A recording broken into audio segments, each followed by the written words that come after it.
ang dating daan, pwede kayong makinig ng salita ng Diyos. At ako ang aking pangako sa mga tao, hindi ako nagtuturo nung galing sa aking sarili. Kasi pag nagtuturo ka ng galing sa sarili mo, hindi ka tiwa-tiwala yun kasi ang maraming tao sinungaling.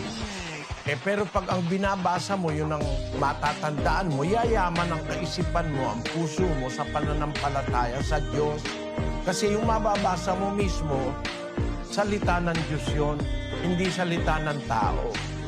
Yun po ang paraan para yumaman ng tao sa pananampalataya. I was 17 years old then nang mag-umpisa akong mag-aral ng Biblia. Kaya masasabi ko, yumaman na ako sa pananampalataya sa Diyos. I have proven through the Bible na meron talagang Diyos. Nakita ko yung kabutihan